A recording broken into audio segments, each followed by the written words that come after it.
la 5e rencontre provinciale de l'Union de clergés béninois. L'Union de clergés béninois compte plus de 1500 prêtres depuis l'avènement du tout premier prêtre, le père Thomas Molero. Et nous sommes un peu partout dans le monde, mais beaucoup sont au Bénin ici. Et chaque année, vu notre monde, il faut se rassembler, fraterniser ensemble, communier ensemble, prier ensemble et faire face aux défis de notre pastoral. Donc du coup, depuis hier, c'est la 5e rencontre provinciale. On a parlé de rencontre provinciale pour permettre à ce que les deux grandes zones, les deux provinces ecclésiastiques qui ont certainement de commun beaucoup de défis pastoraux puissent se voir et échanger sur ces défis. Alors, il y a la province ecclésiastique de Cotonou qui rassemble 5 diocèses du sud et la province ecclésiastique de Parakou qui rassemble les 5 diocèses du nord. Depuis hier, nous recevons près de 500 prêtres dans notre diocèse et ils sont là, tous ces prêtres, pour réfléchir sur la vie de l'Union du clergé béninois. Et cette année, nous avons choisi comme thème de réflexion l'inculturation des rites de naissance et des funérailles pour une vie chrétienne plus cohérente et authentique.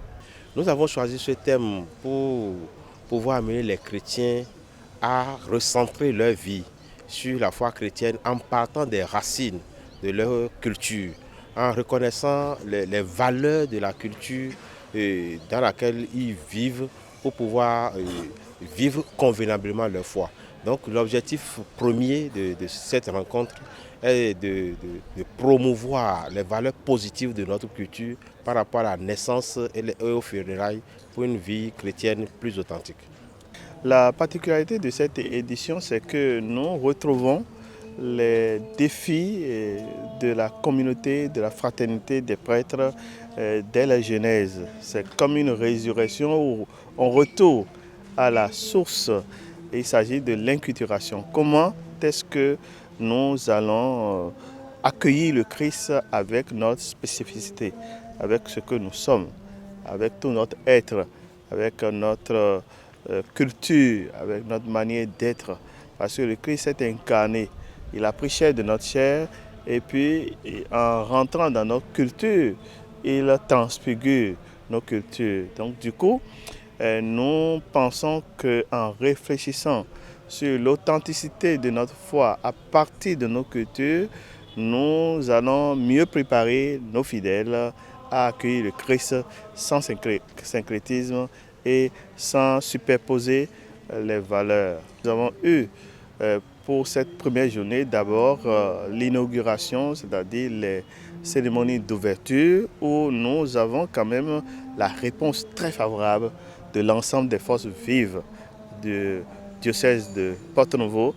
Donc l'ensemble de ces grandes personnalités étaient au rendez-vous. Ils ont répondu nombreux et nous rendons grâce au Seigneur pour l'organisation. Ensuite, nous avons la conférence inaugurale qui partage avec nous une réalité culturelle du Nord. C'est intéressant d'avoir cela. Nous sommes au sud, mais nous sommes la même église. Et les mêmes réalités, les mêmes défis sont pour nous tous. Et nous avons vu Monseigneur Antoine Savibio partager avec nous comment est-ce qu'on accueille le passage de ce monde à l'au-delà. Et ça éveille en nous certaines réalités locales et ça nous permet de dire que nous sommes de la même église et que franchement, nous devons maintenant regarder dans la même direction avec le Christ. Et cet après-midi, nous avons partagé entre les divers diocèses, partagé comment se vit la fraternité. Et je pense que ce partage est une richesse mutuelle et permet aux uns et aux autres de voir comment entretenir la fraternité sacerdotale. Alors le thème de la conférence inaugurale présentée par Monseigneur Antoine Savibio est le rite des funérailles chez les Bâtonnous, donc les Bariba, de la mort jusqu'à la mise en terre. Vous savez, l'Église est dans une république. Et pour que l'Église soit à l'aise dans une république, l'Église doit travailler et collaborer avec les autorités politiques, administratives. Et donc, on ne peut pas lancer une telle activité sans que nos autorités, ceux qui sont d'abord les garants des lois positives du pays, ne soient pas là. Et donc, c'est pourquoi nous avons d'abord invité le préfet, le maire, les directeurs déconcentrés de l'État pour qu'ils puissent venir et voir et apporter leur pierre à la construction de ce que nous faisons. Et donc, en plus d'eux, nous avons eu les autorités religieuses, nous avons eu Sa Majesté le roi de Porto-Novo par exemple, et eux aussi sont appelés à apporter leur part de contribution. Parce que quand nous parlons de naissance, quand nous parlons de funérailles, ce n'est pas pour les chrétiens catholiques seuls, c'est pour tout homme, tout citoyen et tout être religieux.